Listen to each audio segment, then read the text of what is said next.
I often get questions from people on how to find friends. How do you find your tribe, your community of people? Well, recently I found out about a research finding that is pretty mind-blowing to say the least, and I think that it can actually help us answer this question. But let me tell you about the research study first, and then I'll tell you how we can use these findings to our own lives to find our people.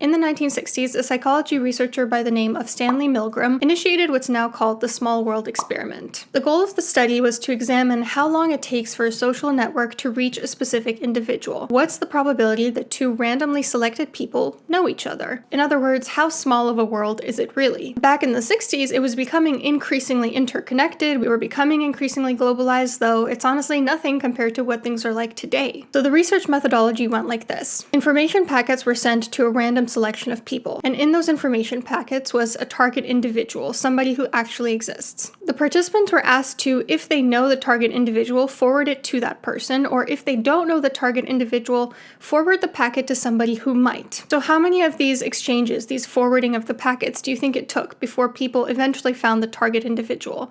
Jot that down in the comments below. So the results of the study were this. The vast majority of letters were never forwarded, as you might expect.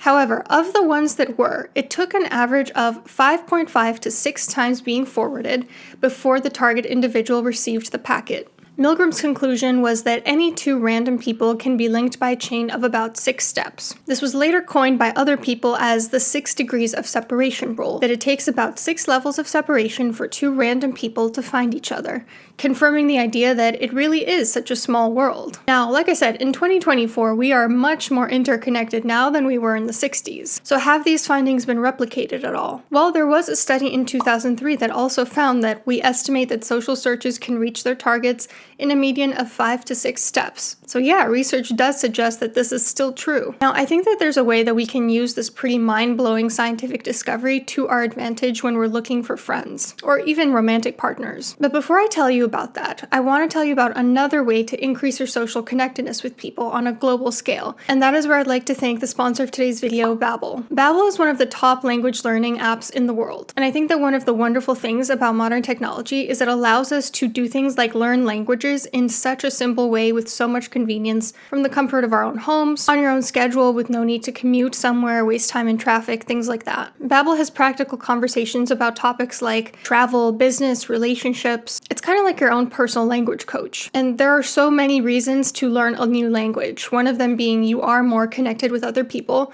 You know, if you happen to speak a certain language and you're in the presence of somebody from a specific country, you instantly have more of the connection with them because they know that you're trying to learn about their culture and their language. There are, of course, more practical reasons, like if you need it for business, for work, if you're moving to a different country. It's also just good to keep your mind fresh. It wards off neurodegenerative disorders. It helps keep you psychologically flexible and young. And it also just builds self-efficacy. It shows you that you can learn something new by putting in the work, which is always something I recommend. I especially love that they have a quiz in the beginning to see what level you're at, because I think a lot of language learning apps don't have that. You just kind of have to start from the beginning. Their lessons are created by over 650 language experts, and you get a 20-day money-back guarantee if it's not for you. And since Babbel promises to get you speaking the new language in 3 weeks, that's just enough time to figure out if it is for you. So for instance, recently I went to a trip to Italy for a wedding, and I have been learning a little bit of Italian. And so I knew just enough to communicate to the waiters, you know, to order something or to ask for directions or to say hello and goodbye.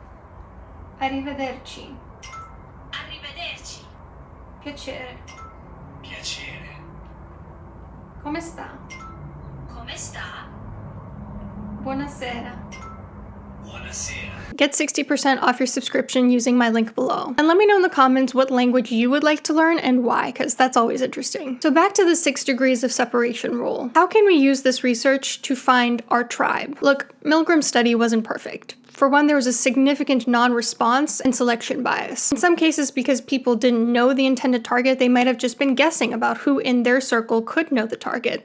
So in some sense, maybe they were actually making it take longer to get to the intended target. Maybe it takes less than 6 degrees of separation. Also, some communities are just a lot more isolated from the rest of the world, so again, that might have skewed the results. But despite these methodological limitations, I think it's very obvious to us all that we live in an increasingly globalized and interconnected world. We really do live in a small world. Like when I went to Italy a few weeks ago, my cousin from Romania and his wife and their baby were also in Lake Como the same exact weekend. Like, what are the odds of that? I was in Romania first, and when I was communicating with him about my trip, he was telling me like, oh yeah, after you leave Romania, I'm going to northern Italy. And I was like, when are you going to northern Italy and where in northern Italy? Because I'm going to northern Italy right after Romania. And he was like, oh, we were thinking about going to Lake Como.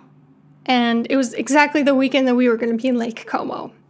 You know, it really is a small world, especially in Europe. Another pretty crazy example was when I was studying abroad in Scotland, somebody there had gone to high school with my best friend from Cleveland.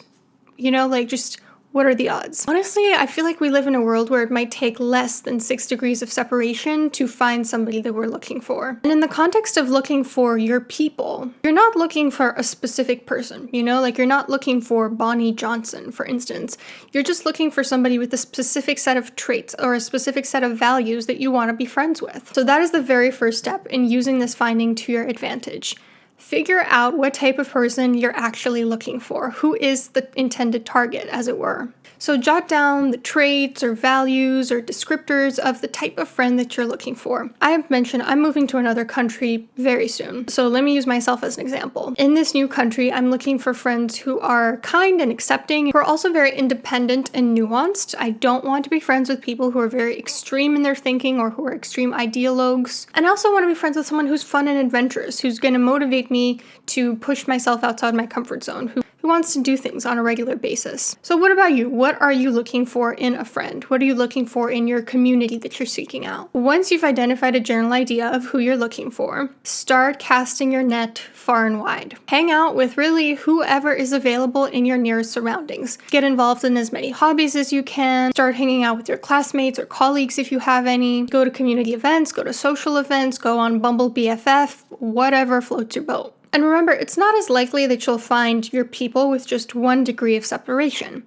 So these budding friendships don't have to be perfect. They can just become a friend that introduces you to a friend that introduces you to an even better friend. At some point in these chains, you're going to find somebody who is the right fit for you, even if the first person you cast your net to might not be the best fit. So then the next step is to just befriend friends of friends and just continue down that path as long as you need. When people invite you to a party where you don't know anyone, actually go there, befriend their friends. When I stop and think about some of my closest friends that I have at this time, they usually started off as 2 degrees of separation, meaning they were friends of friends. For example, I had a friend one time who introduced me to a couple of her other friends. Those 2 friends are still good friends of mine today.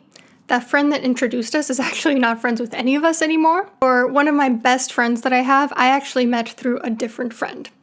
You get the picture. It might take a lot less than 6 degrees of separation to do this. I think eventually if you cast a wide net and you continue down this path of befriending friends, I promise you will find your people. And look, I'm not talking about social climbing here. I'm not talking about using people to get to their friends. You gotta do it honestly. You know, if there's somebody that you really don't like, don't go to their birthday party hoping to scope out friends, because chances are birds of a feather flock together. You might not think their friends are that good quality either. But if this is somebody that maybe you just don't know that well, you're a little bit nervous about going to their birthday party, there's nothing wrong with them, but you just want to branch out a little bit. Go to the damn party. You might meet your future best friend there. I think the reason why I had a very abundant social life in Chicago was because, in addition to going to school there and having classmates there, Chicago's a huge city. I already knew a significant amount of people living there from college, from other times in my life. And so it was very easy to branch out there because I already had that first degree of separation. Versus in Seattle, I didn't make as many friends because Seattle's honestly a lot smaller of a city. Dare I say, a bit undeveloped. Not a lot of people live out on the West Coast. My husband and I only knew 2 people that were his friends living here, and they actually moved away when we happened to move here, so that wasn't very helpful. We didn't really have like a link to help us build that social network with. Now, if we had been really invested in it, we probably should have put ourselves out there more to make that initial link with people. We had other priorities, so can't complain. So try this method and definitely let me know what you think of it. And don't forget to get 60% off your subscription with Babbel by using my link below. Thank you so much to Babbel. Take care, and I'll see you soon.